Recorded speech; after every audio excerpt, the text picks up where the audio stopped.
Good morning friends, आप लोगों का एक बार फिर से स्वागत है। और आज फिर हम लोग एक नए टॉपिक के साथ हाजिर हैं।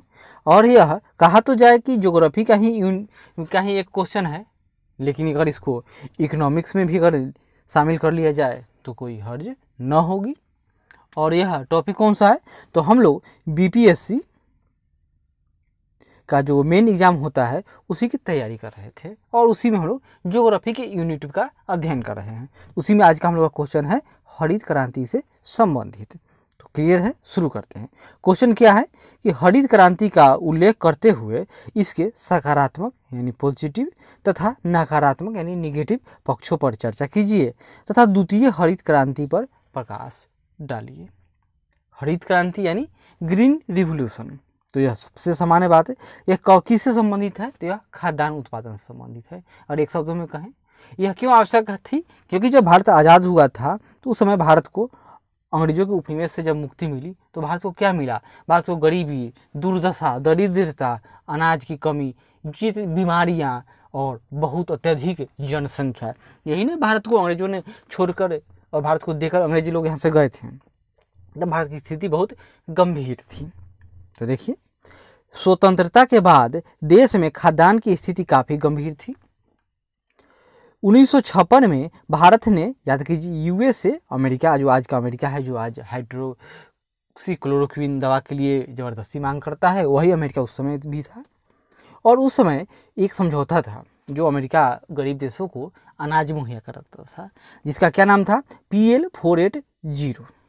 और इस समझौता के अंतर्गत क्या था कि वह गरीब देशों को कम दाम पर अनाज मुहैया कराता था। लेकिन हुआ क्या, वियतनाम वार के समय अमेरिका के पर बहुत सारे देशों ने आरोप लगाया।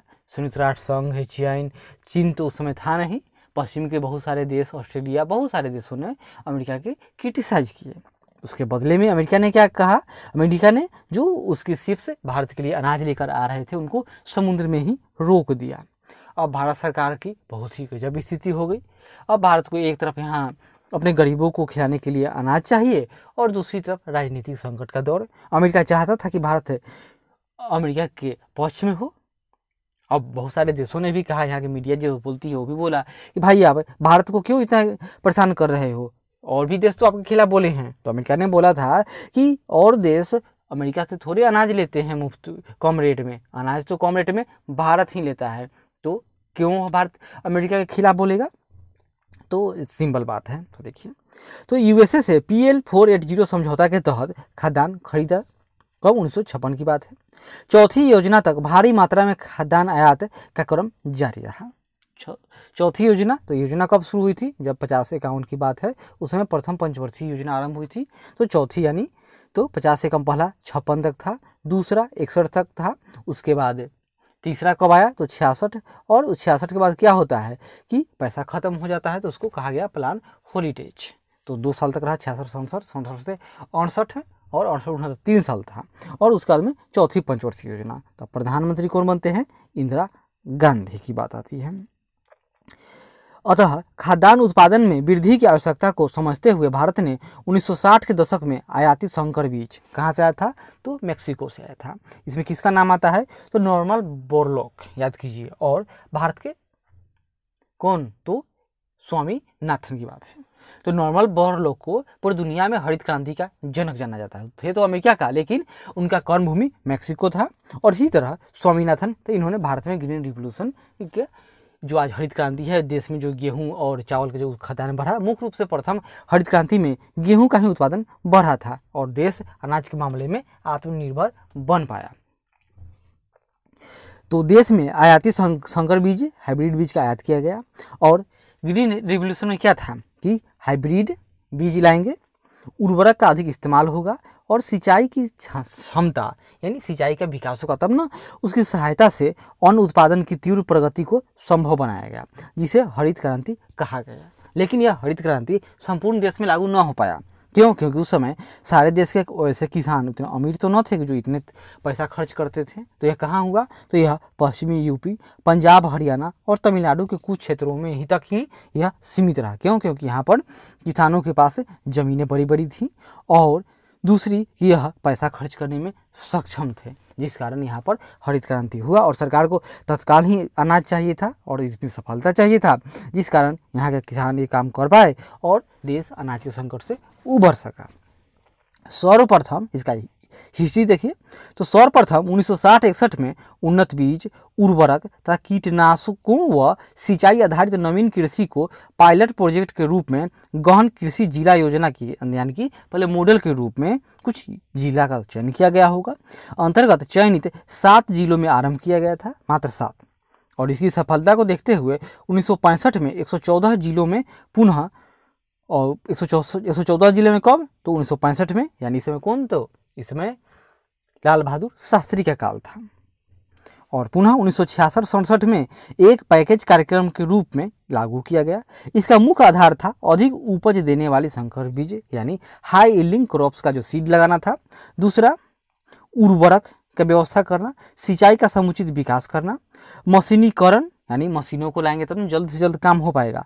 और ऋण, यानी बैंक अब कर्ज दे आसानी से, तब ना किसान उसमें पैसा लेगा तो वह अनाज कृषि में निवेश कर पाएगा।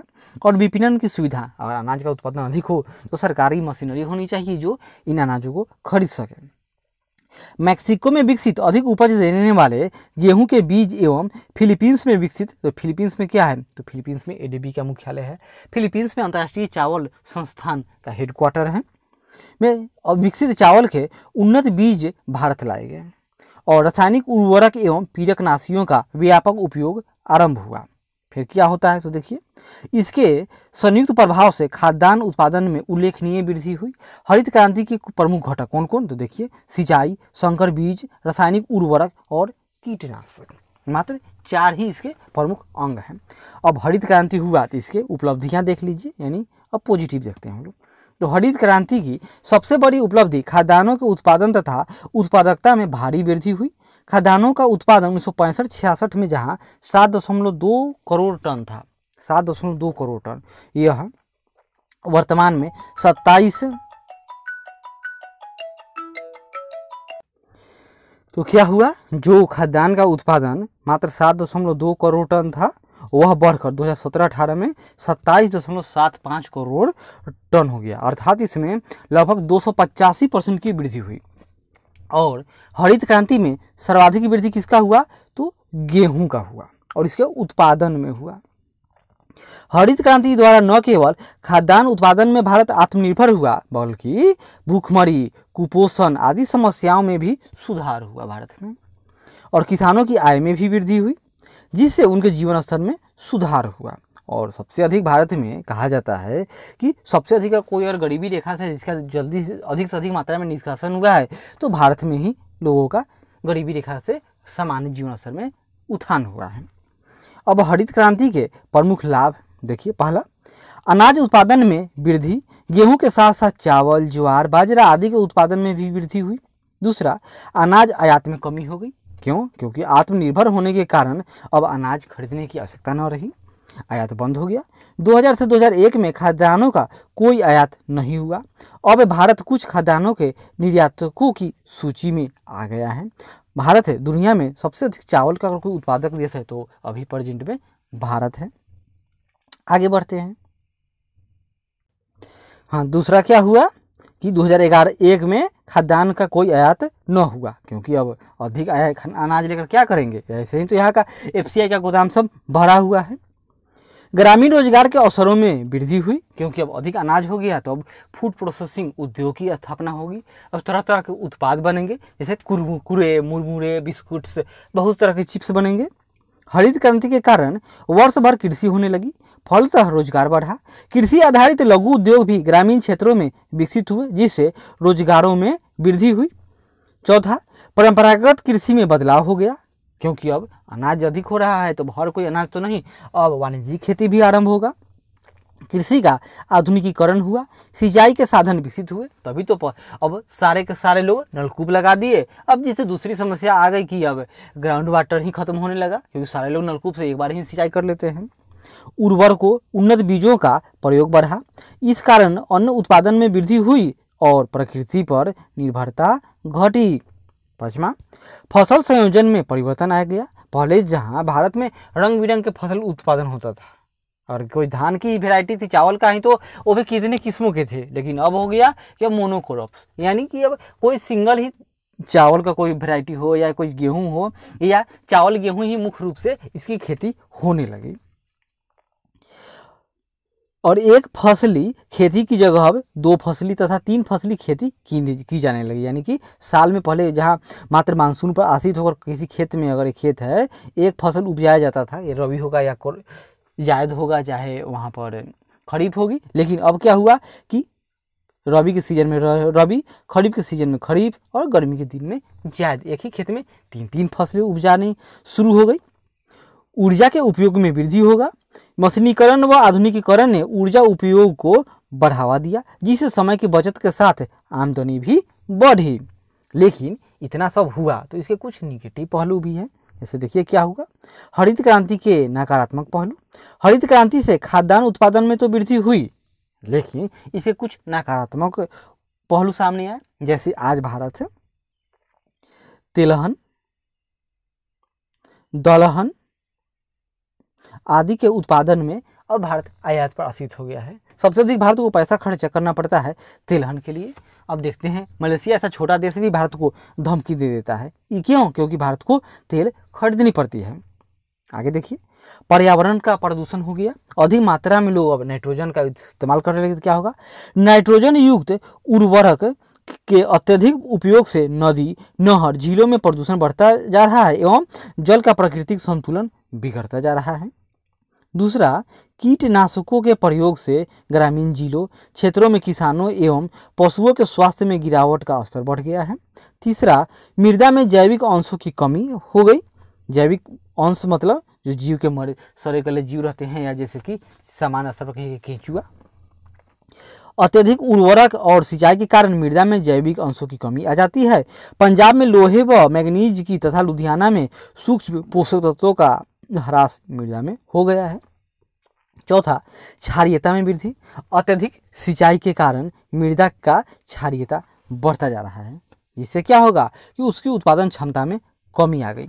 अब ऐसा कैसे होगा, कोई यह क्षेत्र है, यहाँ पर अत्यधिक सिंचाई करेंगे तो क्या होगा, वहाँ पर 2 तरह का प्रभाव होता है, एक लिंचिंग और एक कैपिलरी। लिंचिंग में क्या होगा कि यहाँ पर अत्यधिक प्रभाव होगा, तो ये जो पानी है यह नीचे की तरफ जाएगी, तो अपने साथ क्या करेगी, तो जितने सारे पदार्थ हैं वो अपने साथ ले जाएगी। लेकिन ऊपर पर क्या बच जाएगा, तो केवल कैल्शियम का परत बच जाएगा, चूना बच गया या नमक बच जाएगा, तो यह क्षारीय हो जाएगा। या एक कैपिलरी प्रभाव पड़ता है, उसमें क्या होता है कि किसी क्षेत्र में वह सूखाग्रस्त क्षेत्र में होगा, जहाँ पर गर्मी पड़ा, भाप बन के सब कुछ ऊपर उड़ गया, तो नीचे से पानी कैपिलरी के माध्यम से ऊपर आ रही है, तो वो अपने साथ नमक नीचे से लेते ऊपर आएगी, और जिससे पूरा का पूरा क्षेत्र लवणीय हो जाएगा।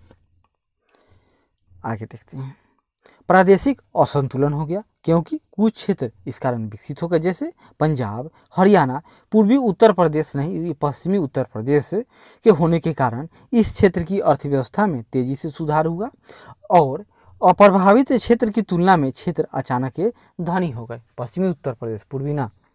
छठा, अंतः प्रादेशिक असंतुलन हो गया। पश्चिमी उत्तर प्रदेश पूर्वी उत्तर प्रदेश की तुलना में अधिक विकसित हो गया। सोन कमांड क्षेत्र यानी बिहार की बात हो रही है में अन्य क्षेत्रों की अपेक्षा अधिक कृषि का विकास हुआ है। अब उत्तर बिहार का अगर मैप बनाएं तो कुछ इसी तरह का मैप हो, जिसमें गंगा नदी इस तरह बीचों बीच बहती है। ये ऊपर नॉर्थ का इलाका, नीचे साउथ का इलाका। सोन रिवर का मान लेते हैं सोन है, तो यह इलाका विकसित हो गया। यहाँ पर चावल और गेहूँ की अच्छी खेती होती है। लेकिन जो उत्तर बिहार है पूरा, ये तो अभी भी बाढ़ग्रस्त है तथा और दक्षिण बिहार सूखाग्रस्त है। तो सूखाग्रस्त में तो सिंचाई की व्यवस्था करेंगे तो वहाँ पर खेती हो जाएगी, लेकिन उत्तर बिहार जो बाढ़ग्रस्त थी वो आज भी बाढ़ग्रस्त है, जिससे क्या होगा कि पलायन की विकराल स्थिति हो गई, जो आज देख ही रहे हो क्या है। आय की असमानता में वृद्धि, बड़े किसान और अमीर हो गए एवं छोटे किसान गरीब होते गए। श्रम विस्थापन, कम विकसित क्षेत्रों से आर्थिक विकसित क्षेत्रों की ओर श्रम का पलायन बढ़ा। एक पुल फैक्टर और पुश फैक्टर होता है। पुश फैक्टर मतलब क्या कि आपके पास यहाँ पर गरीबी है, आपको खाने के लिए नहीं है, तो आप मजबूर हो कि यहाँ से आप जाकर कम से कम आप शहर में जाओगे तो कम से कम कुछ इतना तो कमा लोगे कि आप खा लो, तो यह पुश फैक्टर है। दूसरा होता है पुल फैक्टर, मतलब हम गांव में हैं, सुखी हैं, संपन्न हैं, लेकिन ये शहर है, यहाँ पर बहुत बड़ी चकाचौंध है, यहाँ पर मात्र हम 500 रुपये कमा रहे हैं, लेकिन अगर यहाँ पर आएंगे तो हम 1000 रुपये डेली कमा लेंगे, इतना अपॉर्चुनिटी है मेरे पास। यानी यहाँ पर यह हमें आकर्षित कर रहा है, तो इसका आकर्षित हो रहा है, चारों तरफ से यहाँ पर लोग आ रहे हैं, तब यह पुल फैक्टर हो गया। और पुश में धक्का दिया जाता है, भाई यहाँ पर अधिक भीड़ हो गया, भागो यहाँ से। क्लियर है, आगे बढ़ते हैं। सामाजिक संरचना में परिवर्तन। हरित क्रांति से क्षेत्रों में पुरुषों के अनुपात में स्त्रियों की संख्या में कमी आई। साक्षरता दर में वृद्धि की दर भी तो कम है। भारत में साक्षरता दर में वृद्धि की दर किसमें, तो स्त्रियों में कम है। आगे, उपयुक्त समस्याओं को देखते हुए, यह कोई इतना उचित नहीं है। उपरोक्त समस्याओं को देखते हुए देश में 1987 के बाद दूसरी हरित क्रांति का आरंभ किया गया, जिसका दौर अभी भी जारी है। यानी इस दूसरी हरित क्रांति में किन क्षेत्रों को जोड़ा गया, वैसे क्षेत्र जो पहली हरित क्रांति से छूट गए थे। दूसरा, वैसे अनाजों को इसमें शामिल किया गया जो पहली हरित क्रांति में उन अनाजों पर विशेष रूप से ध्यान न दिया गया था। तो देखिए इसकी रणनीति क्या है। फसलों का विविधीकरण, यानी केवल चावल और गेहूं पर आश्रित हो गया था लोग पहले हरित क्रांति में, लेकिन अब हुआ कि नहीं भाई, और भी अनाज तो चाहिए। खाद्यान्न के अलावा अन्य फसलों को भी प्राथमिकता दी गई, ताकि सभी फसलों के उत्पादन में भारत आत्मनिर्भर हो सके। दूसरा, सभी क्षेत्रों में विस्तार किया गया। इसको सभी क्षेत्रों को विकसित करने के उद्देश्य से द्वितीय हरित क्रांति का क्षेत्र भारत निर्धारित किया गया, कोई स्पेशल क्षेत्र न या जिला नहीं था। तीसरा, मृदा प्रदूषण को कम करना, यानी कि अब जैविक कृषि, पर्यावरणीय सस्टेनेबल डेवलपमेंट वाली बात थी, वो आ गई थी। अतः मृदा की गुणवत्ता बनाए रखना तथा प्रदूषण कम करना इस हरित क्रांति का मुख्य उद्देश्य है। चौथा, जैव कृषि को प्राथमिकता। रासायनिक उर्वरकों की तुलना में जैव उर्वरकों को प्राथमिकता दी गई। इससे मिट्टी की गुणवत्ता भी बनी रहती है एवं यह पारिस्थितिकी के अनुकूल है। पांचवा, पर्यावरणीय समस्या कम करना था, क्योंकि परंपरागत कृषि एवं हरित क्रांति से हुए भूमि एवं जल प्रदूषण को रोकने के समुचित उपाय करने की रणनीति द्वितीय हरित क्रांति की विशेषता है। यानी प्रथम हरित क्रांति में जो गलत हो गया है, जो छूट गया है, उसको द्वितीय हरित क्रांति में सही करना है, ताकि पर्यावरणीय समस्याओं में कमी लाई जा सके। छठा, टिकाऊ विकास नीति, यानी सस्टेनेबल डेवलपमेंट की बात हो रही है, पर कृषि करना। कृषि कार्य इस प्रकार किया जाए कि इसका असर आगामी पीढ़ियों पर नकारात्मक न पड़े। ऐसा न हो कि इसी बार की जो पीढ़ी है, हम लोग ही सारा खेत सब कुछ बर्बाद करके चले जाएं, और जो आने वाली पीढ़ी हो, वो जो पीढ़ी जाने गई है भी या वर्तमान की पीढ़ी है, इनको कोसते कोसते अपना जीवन बिताए। अब देखिए, द्वितीय हरित क्रांति के लक्ष्य को प्राप्त करने के लिए 11वीं पंचवर्षीय योजना में कृषि के लिए विशेष रणनीतियों की घोषणा की गई। अब तो यह पंचवर्षीय योजना भी न रहा, लेकिन इसे क्वेश्चन आते हैं, क्योंकि अब ऐतिहासिक हो चुका है। अब तो नीति आयोग कब लागू हो गया, तो 1 जनवरी 2015 से नीति आयोग हो गया। इसके वो सेम वही है, नाम बदल दिया गया, यानी अध्यक्ष प्रधानमंत्री होंगे। इसमें बस यही है कि एक CEO है, कौन, नाम उनका अमिताभ कांत है। और यहाँ योजना आयोग पैसा का बंटवारा करता था ऊपर से टॉप टू बॉटम, लेकिन नीति आयोग क्या है, यह थिंक टैंक है, और यह कहता है कि भाई तुम अपना अपना विचार दो नीचे से, और हम आपको बताएंगे, हम थिंक बताएंगे। और इनका लक्ष्य होता है एक साल का 3 साल का, और बहुत बड़ा 7 साल का, उससे भी बड़ा बना दे सकते हैं, क्यों सोचना ही है, काम तो कुछ करना है नहीं। आगे देखिए उसमें क्या क्या लक्ष्य था कि जल प्रबंधन, यानी वाटर शेड विकास व वर्षा जल संचयन पर विशेष बल देना है। अब वर्षा का जल है, इसको हम टंकी में स्टोर करेंगे। चलिए, अब टंकी बनेगा तो उसमें भी तो कुछ पैसा खर्चा होगा। दूसरा देखिए, सिंचाई क्षेत्र के विकास दर को 2 गुना करना, यानी सिंचाई का प्रोजेक्ट अधिक से अधिक बनेगा। तीसरा, पड़ती व अनुपजाऊ भूमि को उपजाऊ भूमि में परिवर्तित करना। चौथा, मिट्टी की गुणवत्ता को बढ़ाना। इसके लिए क्या स्थापित किया गया, KVK कृषि विज्ञान केंद्र। और इसमें क्या होता है, तो मिट्टी की जांच होती है, जाइएगा तो वहाँ पर कृषि के वैज्ञानिक मिलेंगे, और वो गजब बात बताएंगे, लगेगा कि जैसे कि हम लोग बाबा आदम के ज़माने में आ गए हैं। लेकिन कुछ फ़ायदा हुआ है, लेकिन क्या फ़ायदा हुआ कि जो लोग नौकरियाँ हो गई, उन लोगों को वेतन मिलता है, और तो कुछ ज़्यादा दिखता नहीं। 5वां, खाद्य सुरक्षा के लिए पर्याप्त मानक निश्चित करना।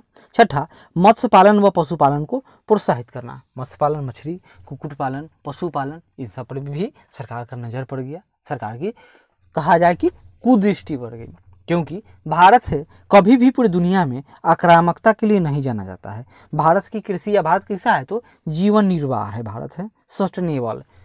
लेकिन जब भारत का औद्योगिकरण किया गया, भारत की कृषि का भी औद्योगिकरण कर दिया गया, ये चौपट हो गया। क्यों? क्योंकि यहाँ पर इसका क्षेत्र कम है। नॉर्मल सी बात है, भारत का पूरे दुनिया के अनुपात में भारत का जमीन कितना है तो मात्र 2.4%, और आबादी कितनी है तो अभी प्रेजेंट लगभग 18%। तो क्या 18% लोग 2.4% ज़मीन पर रहते हैं, क्या ये व्यावसायिक कृषि कर पाएंगे? समझने वाली बात है। अगर राजनीति तो यही न होनी चाहिए थी कि 18% जब हमारी आबादी है तो हमें पूरी दुनिया में हिस्सा भी 18% चाहिए। बहुत सारे ऐसे देश हैं जिनके पास आबादी भारत के एक शहर से भी कम है और क्षेत्रफल भारत का 3 गुना 4 गुना 5 गुना से भी अधिक है। सोचने वाली बात है। तो क्या करेंगे हम लोग? मत्स्य पालन व पशुपालन को प्रोत्साहित करना, यही लिखेंगे सब। सातवां, ऋण की सुविधा उपलब्ध कराना। पहले महाजन और गाँव में निजी कर्जदारों से लोग लोन लेते थे, कर्ज लेते थे, उनका इंटरेस्ट रेट 3%, 2% मंथली हुआ करती थी, जो वास्तव में अधिक है। तो बदले में सरकार की तरफ से यह आश्वासन दिया गया कि चलो भाई, हम आप लोग को KCC किसान को बना देंगे, किसान क्रेडिट कार्ड, या सरकार रंग बिरंगे के बहुत सारे लोन देगी और इनका इंटरेस्ट रेट कम होगा, किसी का 7%, किसी का 4%, और कॉरपोरेट लोगे तो 18% तक भी चले जाते हैं ये लोग। ये दूसरी बात है, लेकिन फिर भी कम है। हाँ, ये दूसरी बात है कि भारत में लाल फीताशाही के क्रम में इसका लागू ये सब नहीं हो पाया, होना चाहिए था, होता तो भारत आज विकसित देश होता। लेकिन ये सब अच्छी बातें थी, रणनीतियाँ है, इतना लिख दीजिएगा। आगे देखिए, देश में 9 से 10% वृद्धि हेतु दूसरी हरित क्रांति का सफल क्रियान्वयन आवश्यक है। और मोदी सरकार ने क्या कहा था कि 2022 तक किसानों की इनकम क्या कर देंगे? डबल कर देंगे। कितना? 200%। और 2024 तक क्या लक्ष्य था कि भारत का GDP 5 ट्रिलियन कर देंगे। लेकिन अब तो देख ही रहे हैं क्या होगा, ये GDP ऊपर जाने के बजाय लग रहा है कि ये नीचे ही नहीं चला जाए, और किसानों की तो कौन पूछने वाला है। लेकिन एक महत्वपूर्ण है कि किसानों को जो 200% इनकम करना था वो किस कमेटी के आधार पर? याद कीजिए, दलवाई कमेटी। और अगर 9 से 10% वृद्धि हेतु दूसरी हरित क्रांति का सफल क्रियान्वयन आवश्यक है। सतत विकास के ग्रामीण क्षेत्रों में आय वृद्धि साथ ही संपूर्ण देश में प्रसार द्वितीय क्रांति की प्रमुख विशेषता है। क्लियर है? तो हम समझते हैं कि अगर हरित क्रांति से संबंधित आज हम लोग जो डिस्कशन किए यह पूर्ण है। अगली बार मिलेंगे तो एक नए टॉपिक के साथ। तब तक आशा करते हैं कि एक प्रयास हमारा अच्छा लगे तो ज़रूर लाइक करें, like, share and comment and subscribe please. Okay, तब तक मिलते हैं अगली बार। धन्यवाद।